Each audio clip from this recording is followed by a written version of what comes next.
Hi, this is Joe with Manhattan Review, and today we are going to discuss one GMAT question in the area of problem solving, and in particular linear algebra. Okay, so this question is actually taken from this big honking book here, and it's named GMAT Quantitative Question Bank, and you can buy it at Amazon for $20, but I have good news, you can also download it completely for free if you just head over to our website manhattanreview.com and look in the section about free downloads for GMAT Quantitative Question Bank. And I would recommend that you're going to do that because it's filled with questions and detailed solutions that will definitely improve your skills and your GMAT score. Okay, so let's have a look at today's question. It's on the screen now. If you want to solve it yourself, please pause the video and come back once you're done. Welcome back. Now we can solve that question together. Okay, so the question reads, the price of 19 chocolates and 21 pence is $29, while the price of 21 chocolates and 19 pence is $31. What is the price of one piece of chocolate? Okay, so we first have to decide how we name the variables that we have here. So we name the variable x, that's for me the price of chocolate, Variable y will be the price of a pen.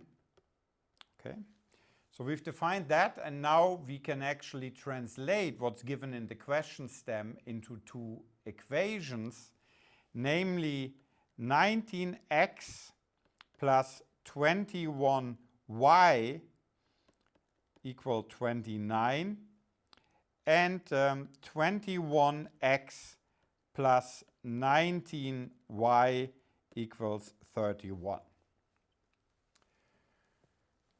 So we have two linear equations, and we know that they're not linearly dependent. We will not find a multiplier that translates or that brings one equation to look exactly like the other one. So we will know that this system of two equations is having a unique solution. Okay, but we're going to discuss that further in another video when a system of linear equations is having a solution or what could go wrong and they're not having a solution, or they may have multiple solutions. But we know this one here will have a solution because they're not linearly dependent, so we can solve them. How to do that? Well, I mean, the first step that we can do is we can add these two equations together. So we have here 1 plus 2. If we name them here 1 plus 1 and 2. So in this case here, we have 40 times x plus 40 times y equals 60. And if we divide that equation, then we'll get x plus y equals 3.5. What we can also do here is that we can subtract equation 1 from equation 2. So we have here 2 minus equation 1. And the result is 2x minus 2y equals 2. And we can divide this here then by 2. So it's x minus y equals 1. Okay, so let's name this equation here equation number 3, and this equation here is equation number 4. If we add now equation number 3 and equation number 4, that makes sense because the y will disappear here. So when I'll take here now 3 plus 4, when I add these here, the y will disappear, so I end up at 2x equals 1 plus 3 half, which is 5 which is 5/2. And if I divide this then here now by 2, I end up that x equals 5 divided by 4, or 1.25. Okay, and if I check now my answer choices,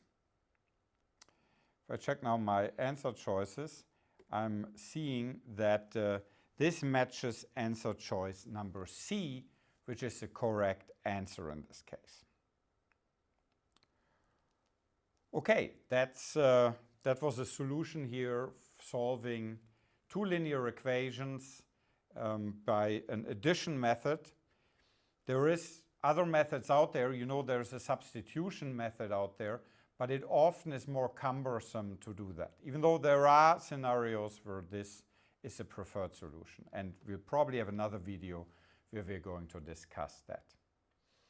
Okay, I'm signing off for now. I hope you enjoyed this exercise here. Remember to download the book on our website. The link is also in the description. If you like the video, please subscribe to our channel. We will regularly post exercises on the GMAT so you can improve your skills. Have a great day and happy GMAT prep. I'm going to see you soon. Bye-bye.